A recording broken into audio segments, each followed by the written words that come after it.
Olá, telespectador. Obrigado por estar nos recebendo aí na sua casa. Esse é o programa O Jogo da Vida. Eu sou o Dr. Hugo, psiquiatra e psicoterapeuta. E hoje nós estamos dando continuidade ao programa, ao último programa, que foi sobre dependência química. Estamos trazendo aqui o enfermeiro Geraldo Jorge da Silva Júnior. Boa noite, Geraldo. Boa noite, doutor. Tudo bem? Hoje nós vamos debater o mesmo tema que nós debatemos no último programa. Obrigado pela sua colaboração. Okay.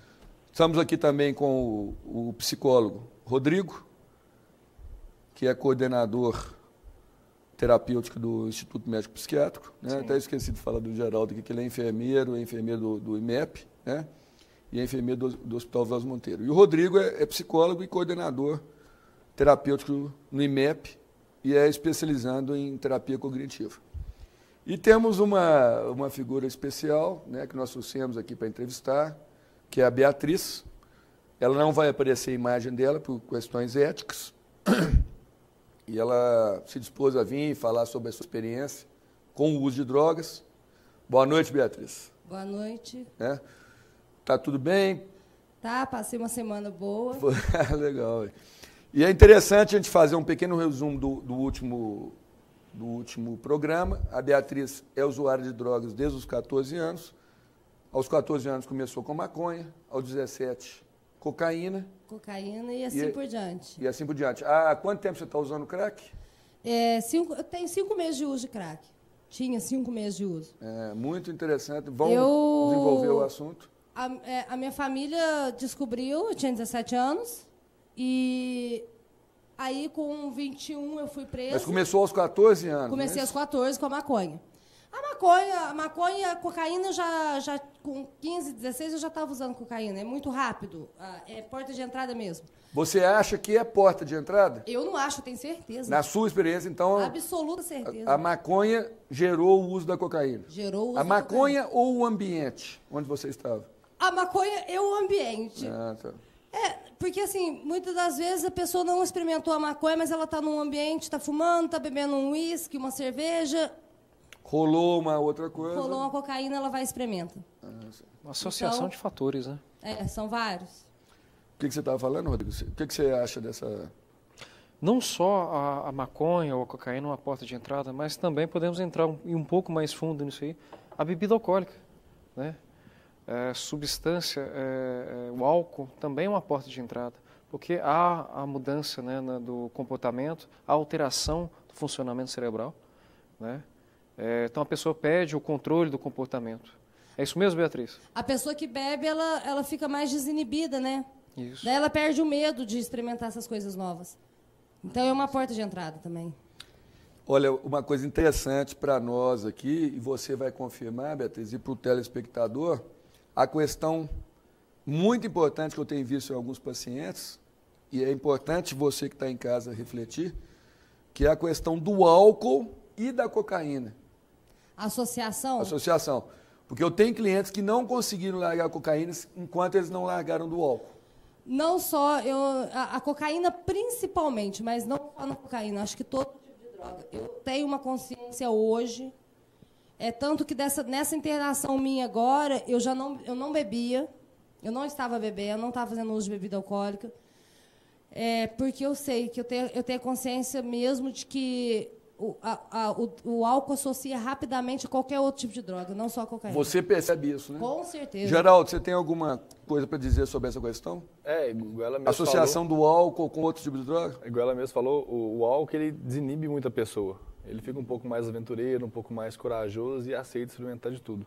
Tanto de sair, ficar até mais tarde, droga ilícita, o que tiver na frente, geralmente ele chega a experimentar. Você percebe isso também, Rodrigo? Com certeza, né? A busca da coragem, né? Talvez a pessoa que tem uma dificuldade de relacionar, dificuldade de estar verbalizando com o uso da substância, como o Geraldo nos trouxe aqui, ele fica desinibido. Ô, Rodrigo, é engraçado que eu senti, assim... Todas as vezes que eu tomava um copo de bebida alcoólica, um copo de cerveja, uma batida, uma vodka, na hora eu sentia o gosto da cocaína na boca. Isso é muito interessante. Isso é muito interessante para a gente refletir. Vamos lembrar no último programa que nós dissemos que o uso de droga é uma doença mental. Há interferência da droga nos circuitos cerebrais, né? Isso é importante para o telespectador estar atento a isso. E a pessoa passa a se comportar de acordo, não com o que ela quer, e sim com o que a droga está coordenando no cérebro dele. E é importante o telespectador, você que está nos ouvindo, se você é familiar de algum usuário de drogas ou é usuário de drogas, essa associação das drogas, principalmente a bebida alcoólica. Eu tenho vários clientes, e vocês vão me confirmar com isso, e você também, Beatriz, que estão tentando sair da droga, estão tentando segurar, vai numa festa, toma uma cerveja e aquilo já relaxa. E a cerveja, o uísque, eles interferem também nos circuitos cerebrais, inibindo o controle. Relaxou, ele já vai para aquela situação tendente a usar. Parece que desencadeia tudo isso. É isso? É assim que você percebe? A sensação minha é essa. Você toma a bebida, desencadeia tudo que você está, de certa forma, adormecido no cérebro. Daí vem tudo na mente. Vem o cheiro, vem o gosto, vem o ambiente, vem a sensação. Ela vem tudo misturado. Aí você não aguenta. É a mesma coisa fissura. É como se você tivesse acabado de usar a droga. Ah, sim. Porque então você acha que desperta aquela... Deixar claro que um ex-usuário de droga, um ex-etilista, ele é em constante tratamento. Ele não pode ficar 30 dias, 60 dias, 6 meses sem usar droga e achar que está curado. E ir numa festa e achar que ele vai conseguir usar uma vez, que ele não vai conseguir. Nunca mais. Se ele for em uma festa, ele beber uma cerveja, desencadeia tudo de novo. Você concorda com isso, Beatriz? Concordo, nunca mais, nunca mais. Eu tenho consciência de que eu sou uma adicta pro resto da minha vida. Você tem essa consciência? Consciência concreta de que eu sou adicta pro resto da minha vida. Sou dependente pro resto da minha vida. Eu vou ser uma dependente de tratamento até eu morrer. Então, até eu morrer, eu vou ter que me policiar em tudo o que eu vou fazer. Em todas em relação as a essas situações, né? Em todos os lugares que eu for, com as pessoas que eu vou conversar, a como lidar com as minhas emoções. Eu tenho consciência de que eu vou ter que ter um acompanhamento tanto psiquiátrico como psicológico para sempre, entendeu? Porque isso vai me ajudar. Hein, Beatriz, é uma frase comum, né, dos dependentes que nos dizerem: eu vou me testar, eu quero ver se eu tenho segurança, se eu consigo. Né? Esse é um pensamento errado. Foi uma Jamais das coisas que me levou a usar o crack. Eu fui testar de novo para ver se dava certo. Se eu sou forte, né? Que desejo de mostrar, eu sou capaz de vencer isso. De vencer, mas não é. Interessante isso que você falou, Rodrigo, porque o que a gente percebe? Esse pensamento já é uma alteração. O cérebro querendo usar. Sim. Novamente. Então, o cérebro também prega peças na gente. Ah, não, eu vou usar só uma vez. Quer dizer, aquela sensação, mesmo que não seja consciente, ela está presente no indivíduo e faz ele usar de uma forma ou de outra, usando uma desculpa desse tipo, ou usando uma desculpa para afogar as mágoas, ou que foi numa festa, alguma coisa, para perder aquele controle. Vocês concordam com isso? Concorda, Geraldo? O pensamento é igual ao da Beatriz, que agora ela quer tratar, agora ela tem convicção que ela é uma ex-usuária de droga pelo resto da vida, aí é possível um tratamento. Não adianta uma pessoa ficar internada durante 90 dias, 6 meses, em um hospital, em uma clínica, em uma fazendinha, e achar e não querer tratar. Não adianta ele ficar lá, o hospital fazer toda a força e ele não querer tratar. A partir do momento que ela aceita o tratamento, é possível sair das drogas. Caso contrário... Ô Geraldo, mas aí entra uma questão que eu já conversei muito com o Dr. Hugo fora daqui, que a gente estava conversando, que vai da pessoa realmente a cura. A cura não, vamos dizer, o tratamento é voluntário, mas a hora que você está no uso, não tem como. Tem muitas vezes que você está no uso que tem que ser uma internação involuntária da família. A pessoa tem que interferir, porque senão você não vai sozinho. Importante esse detalhe, eu acho que nós podemos gerar o assunto para essa finalidade, né, as questões do tratamento, dessa doença mental grave, que é o uso de qualquer tipo de droga, incluindo a maconha, sobre a questão dos tratamentos. É um tema polêmico, né? A internação involuntária, né? Há grandes debates que não é necessário e grandes debates que é necessário. O nosso trabalho no hospital, nós trabalhamos com internações voluntárias e involuntárias. Nós temos um processo, um atendimento, né, dividido por semanas, por etapas. As etapas, né, compõem 45 dias. Cada semana, cada profissional da equipe, que é composta por médico psiquiatra, médico clínico, psicólogo, assistente social, terapeuta ocupacional, tem uma função, tem uma atividade a se cumprir. E uma delas é a mais importante, a educação. Educar sobre o transtorno, estimular o paciente à reflexão, mostrando a ele que ele precisa tratar, ele precisa se cuidar. Nós não trabalhamos com cura, nós trabalhamos com o quê? Que ele saia de lá com o pensamento, sabendo que ele precisa cuidar, que ele precisa continuar com o tratamento ambulatorial. Nós fazemos parte de uma rede. É interessante. Né? E o nosso objetivo lá é a gente mostrar para o paciente internado que tudo que ele faz na vida tem uma consequência. Interessante. Porque geralmente o paciente ele é muito sem limite, ele não tem limite em casa, ele é manipulador, ele conta mentira, principalmente o usuário de droga. Então, quando ele interna, a primeira característica que ele tem é querer enganar os profissionais com manipulação. Que é a quebra de regras, né? Que é a quebra de regras. Eles não, em casa não tem regras. Ele chega a hora que ele quer, ele come a hora que ele quer, ele faz do jeito que ele quer. Em casa, na rua, com os amigos.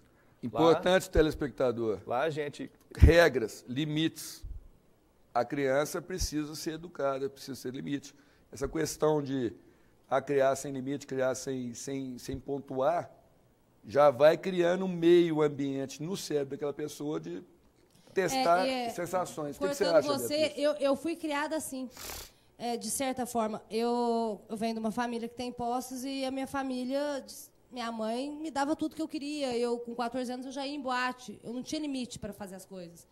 E meu pai sempre dizia para minha mãe, eu lembro direitinho, essa menina vai dar problema porque você não põe limite. Não corta as asas dela. Quando ela quis cortar, eu já estava com 18 anos, já estava viciada em droga, ia cortar como?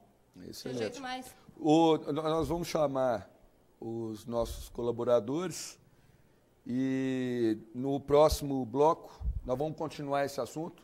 Vamos falar mais sobre tratamento, Beatriz. Você já esteve internada várias vezes, não é isso? 5 vezes. Então vamos voltar a essa questão. E é isso que o Rodrigo estava falando da equipe. Vamos ver como é que foram essas clínicas. Eu acho que é um assunto interessante. Tratamento voluntário, tratamento involuntário, que é um debate, né? E há muito preconceito em relação a isso também. Então é isso aí, daqui a pouco nós estamos de volta. Estamos de volta com o programa O Jogo da Vida. Hoje recebendo o enfermeiro Geraldo, psicólogo Rodrigo e a dependente química Beatriz, que se dispôs a ser entrevistada hoje para a gente levar uma reflexão aí para você em casa sobre esse tema super interessante que é a dependência química. Queria dar uma conotação nesse bloco agora do tratamento. Né? Infelizmente o tempo é pequeno, então vamos dar uma focalizada. Beatriz, você já passou por vários tratamentos, né? Qual que foi a sua experiência? O que você tem a dizer sobre esse tratamento? Então, eu tive 5 internações, essa é a 5ª clínica diferente que eu passo. A primeira internação minha foi uma internação involuntária. Minha mãe usou de uma desculpa de que se eu não fosse para a clínica, eu ficaria na cadeia. Foi quando eu estava presa.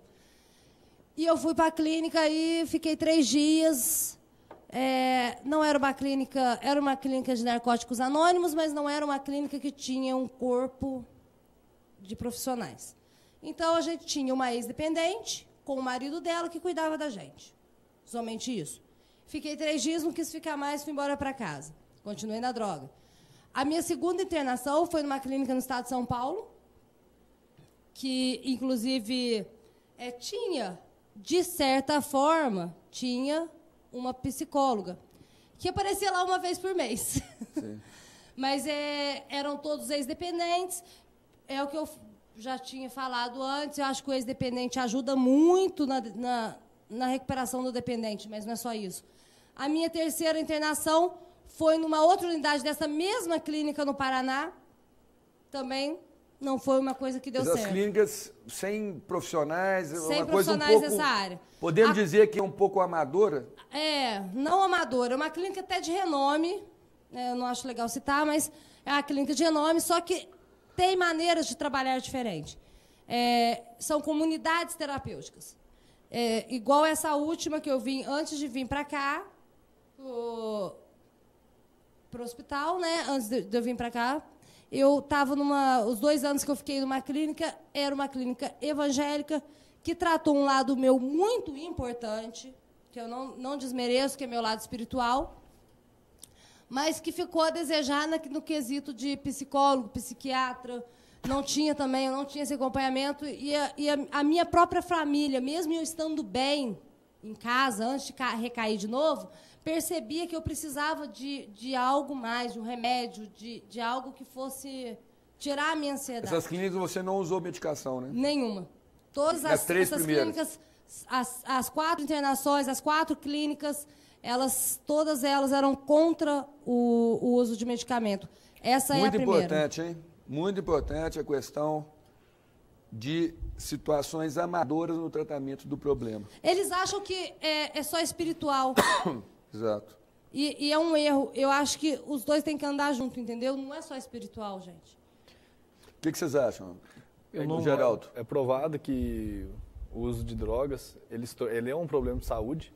Ele gosta, é claro que tem um lado espiritual, pode ajudar, mas ela é necessária a medicação. Ela é necessário que uma pessoa viciada em droga, se ela ficar assim, ela vai ficar ansiosa. Rodrigo. Isso é fato. Ninguém que queira, deseja parar o uso da substância química, ele não consegue sem apoio de uma equipe especializada, sem apoio da medicação, da farmacologia. Não tem como, o paciente ele fica ansioso, principalmente no período de abstinência. É um período terrível para a pessoa. Isso, porque é interessante que nós falamos que a droga interfere nos circuitos cerebrais. Claro. Então, essa interferência gera consequência, ansiedade, depressão, não é, Beatriz? Tudo isso. E você precisa de direcionar alguma coisa para que a pessoa consiga passar por esse período. Passar por esse período. Eu tive muito sono, comia demais, fiquei agressiva, tive agressividade, tive momentos de ficar meia louca mesmo, entendeu? Sem saber o que eu estava fazendo. Nas clínicas ou... No período de abstinência, nas clínicas. Antes de eu vir para cá, o tempo que eu fiquei com meu pai, eu passei por isso. Qualquer situações da abstinência dela, entendeu? Ela realmente gera crise agressiva, a manipulação aumenta muito a mentira, porque daí o paciente vai usar disso, a pessoa, o dependente vai usar disso para poder falar, estão me amarrando, estão me maltratando, estão me batendo, estão fazendo isso comigo. É tudo mentira. Como se fosse a vítima do processo. Ele se coloca no lugar de vítima, ele não se coloca no lugar de doente. Então, assim, isso é bom alertar a família, quando interna um paciente, para esperar passar esse tempo, gente. Esperar passar o período de abstinência, porque ele mente mesmo. Ele mente descaradamente. Acaba que, muitas das vezes, os profissionais que estão tratando falam que aquilo é mentira, mas não adianta. O pai e a mãe acreditam no dependente. Você falou de equipe especializada. Isso que ela está falando é importante, né? Uma equipe bem treinada, uma equipe especializada. Sim, para poder orientar a família. Nós não trabalhamos só o dependente químico, nós trabalhamos a família. Porque a família é o alvo, né, de toda essa manipulação. Nós, como equipe especializada, nós atuamos junto à família, mostrando para a família, olha, esse ato é comum, é repetitivo em todos os casos. Né? Nós educamos a família, para que eles venham saber a lidar com o paciente. Não punindo, lógico, né? Mas dando um apoio, mas também não caindo, não cedendo à manipulação. Geraldo, isso aí que o Rodrigo está falando é interessante. Pensa bem, no IMEP aqui, que existe, né, Beatriz? A pessoa entra e já manipula uma equipe bem treinada. Agora, pensa bem num local onde as pessoas não têm treinamento nenhum para identificar os problemas, as comorbidades. Imagina como que a família, que está sem estrutura nenhuma, com pessoa manipuladora dentro de casa. Né, é difícil demais, porque nós profissionais já é meio um pouco complicado lidar com isso, imagina uma família. Por isso que não dá para ficar culpando a família, que ela acredita, que eles falam que batem, quando eles falam essas coisas. Eles são muito mentirosos, muito manipuladores e muito perfeccionistas nisso. São perfeitos na mentira. Eles dão a gente dá nó em pingo d'água. A verdade é essa, a gente dá nó em pingo d'água, porque quando quer usar, usa mesmo, manipula mesmo, mente mesmo, faz carinha de anjo, coitadinha, e a família acredita, entendeu? Eu já fiz isso um monte de vezes, até que eu tomei consciência, minha mãe tomou consciência de que era mentira, entendeu? Então hoje ela já não acredita, ela acredita nos médicos, mas não acredita em mim.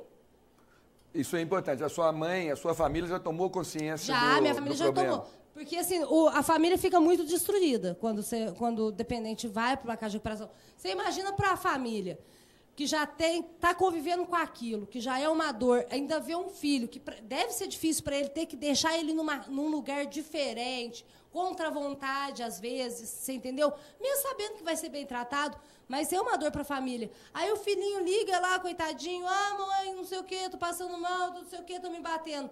Poxa, não tem família que aguenta. Muito interessante, porque nós estamos tendo um testemunho de uma pessoa que é usuária e que já passou por vários tipos de tratamento, né?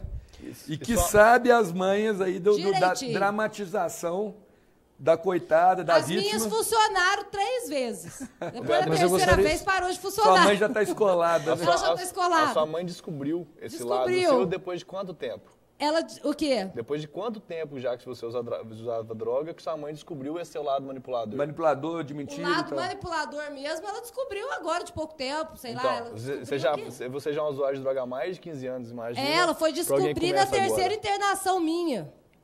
Na terceira vez que ela me levou embora pra casa, que ela descobriu que eu tava mentindo, que eu era mentirosa, entendeu? Porque aí ela percebia, porque eu ia, voltava, nunca dava certo em clínica nenhuma, nunca dava certo em lugar nenhum, tudo estava ruim, em todo quanto é lugar eles faziam a mesma coisa. Porque tem uma coisa que o dependente na manipulação, ele tem hora que parece que ele não pensa, porque ele fala a mesma coisa de tudo que é clínica. Como assim? Me bate, nessa me bate, dessa me deixa passar fome, entendeu? É sempre o mesmo quadro de se colocar mesmo no lugar de vítima. Para manipular a família. Para manipular a família, para a família tirar. Mas existe um outro lado também que a família muitas vezes não percebe. Mas e as contas que eu deixei para pagar? E o meu filho que está lá vai morrer de saudade, eu tenho que cuidar do meu filho, eu não posso ficar aqui porque eu tenho que cuidar do meu filho e da minha filha. Eu tenho que trabalhar por causa disso, eu tenho que voltar a estudar. Mas quando estava na rua, na droga, não pensou em nenhuma vez em filho, em conta, em estudo, em nada. Muito bem. Isso é uma coisa que se repete muito, hein? Usando isso como exemplo, que a família tem que acreditar no tratamento. Ela tem que acreditar na equipe. Ela não pode, claro que ela não pode depositar confiança na equipe. Mas ela tem que ter uma confiança muito grande na equipe, que o apoio dela é determinante para o tratamento dar certo. Mas eu gostaria de frisar que toda essa manipulação, toda essa situação que a própria pessoa cria é devido à alteração. Alteração psíquica, alteração devido ao orgânica, devido ao uso da substância. Não é porque a pessoa ela é assim, ela é má. Que há esse conceito, ela é má, é ruim, é um vagabundo, é o termo que se usa. Né? Mas é devido a uma alteração orgânica. Então, por isso que nós incluímos como uma doença, como um transtorno, que deve ser trabalhado por equipes especializadas. Se nós formos pensar dessa forma, que é a forma correta, é um tipo de uma psicose. Se a pessoa usou, ela desenvolve o mesmo padrão. O mesmo padrão. Ela não tem coragem. Eu queria, sabe, antes assim, que a gente terminasse, eu queria falar uma coisa. Bom, espera um pouquinho, porque nós já estamos no fim do programa, infelizmente. Eu espero ter levado uma situação de reflexão aí para o telespectador. E eu fala rapidamente a sua mensagem e vão deixar para o Geraldo e o Rodrigo falarem também. Eu só queria falar para tudo quanto é pai, mãe que estiver assistindo, não só o adolescente. O adolescente não adianta muitas vezes a gente falar para não usar, que vai acabar experimentando. Mas pai e mãe que tem filho internado, que tem filho dependente, e o filho estiver lá, não passa a mão na cabeça, não faz tudo que quer. A mãe quer bolacha, a mãe quer isso, a mãe quer aquilo, senão no interno. Não adianta. Enquanto ele não sentir falta, ele não vai curar. Muito bem. Rodrigo, rapidamente. É importante as famílias estarem apoiando aí o tratamento, verificar o filho, verificar a criança, com quem está andando, que pessoas com quem ela está convivendo. Isso é muito interessante. Teve dúvida? Procure um profissional, procure ajuda. Não espere acontecer. Não espere algo de ruim acontecer na vida do seu familiar. Geraldo.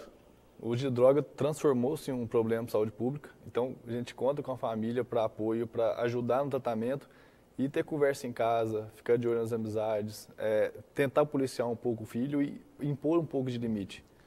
Muito obrigado a vocês, a presença. Beatriz, foi muito interessante, espero ter levado ao telespectador aí essa questão que tem muito preconceito, tem muito amadorismo, e é uma coisa fundamental e está, de uma certa forma, destruindo a nossa sociedade.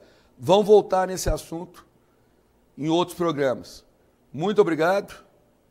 Eu sou o Dr. Hugo e esse é o Jogo da Vida.